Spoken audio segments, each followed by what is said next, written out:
How the flip does Ricky Wysocki throw his driver with a fan grip? Well, I'll tell you how, because I know the secret. I didn't ask him, but I think I know the secret. Before I give you all the secrets to where you can throw with whatever grip you want and you're gonna get more power, velocity, and you're gonna throw further with fan grip, power grip, modified fan grip, doesn't matter. Let's talk about some basics and then we'll jump into the secrets of Ricky Wysocki. Stay tuned for that. Now for the basics of the grip, how you should be holding it, very simple. Before we get into the spicy stuff, you're gonna wanna follow the disc up this lifeline right here in between your pointer finger and your middle finger. So follow the disc up, pointer and middle finger, grip around it like that. Power grip, you could do fan grip, you could do modified power grip, doesn't matter. We're not gonna let it affect us because there's a key ingredient that we're gonna learn about in just a second. Last basic, you've probably heard this before as well. You're gonna wanna hold it like you're pouring a glass of water with a pitcher, like this. So hold it down like this. That's gonna keep your nose angle down when you're releasing through the shot. It's gonna have your nose angle already pointed down, going through, pouring the glass.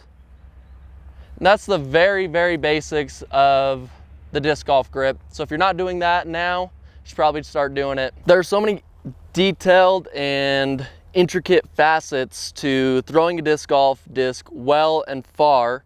So don't let grip be the one to hold you back. Now when it comes to grip, it is not about the fan grip or the power grip or modified. Whatever you throw with is great. And you can throw it with all your discs if you feel comfortable with one over the other. What it is about is where you apply the pressure on the disc with your fingertips. Now let me explain. Now in the early stages of my disc golf career, more like a hobby, but in the early stages, I was gripping the disc on a power grip as hard as I could when I was trying to throw max distance.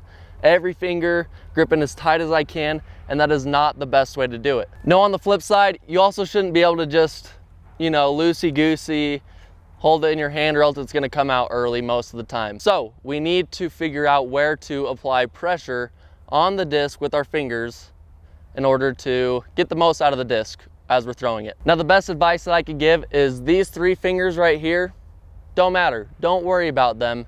It's all about your thumb and your pointer finger, and that's it. That is why Ricky can throw the disc with a fan grip. Let's pretend that we have an imaginary disc in our hand. Where are we gonna grip the disc with our fingers? We're gonna take the super basic, but once you get it, you'll understand. You're gonna take your thumb and your pointer finger and you're just gonna set, see if we can see this, do it right. We're just gonna set the disc right on top of here and apply pressure on the side of our pointer finger with our thumb.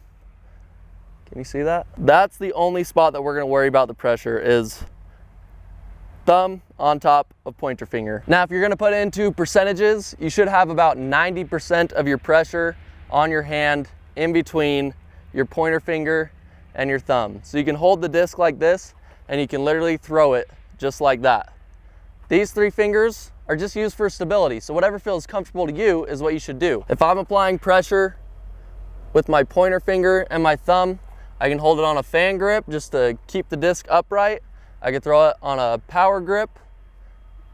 Personally, I switch back and forth all the time depending on how my game's going and how I'm feeling with my grip. If I don't feel comfortable with the power grip, I'm gonna switch to like a modified fan grip like this and just apply 90% of the pressure on my thumb and index finger. That's so simple. Do you guys like just super simple tips that are just like, boom, done, easy? Because I kind of like them. Now, last thing I want to mention, what's the difference between when you're gripping a putter and a driver? Really, there's not much of a difference. Sometimes I just don't grip my putter as hard when I'm throwing touchy shots with it. You know, I'll just still do my pressure in between my pointer finger and my thumb, but it's not like I'm applying as much pressure as a driver where I want the disc to pop out of my fingers, because when I have my driver, I apply quite a bit of pressure between my pointer and my thumb, and it gets it to fly a lot further because once it's being released, it just rips out of my fingers. Gets a little bit more spin, gets a little bit more velocity out of my hand. And with the putter and mid-range, you don't always need that, but you should still be applying the majority of the pressure right here at the tip of the disc upon release. Isn't it nice when you can make a tutorial without even having to throw a disc? We'll throw one for you to finish. This is something that I don't have any tips on because it's usually pretty bad. Thanks for sticking around. If you like these style of tutorials, you like these styles of videos, comment down below.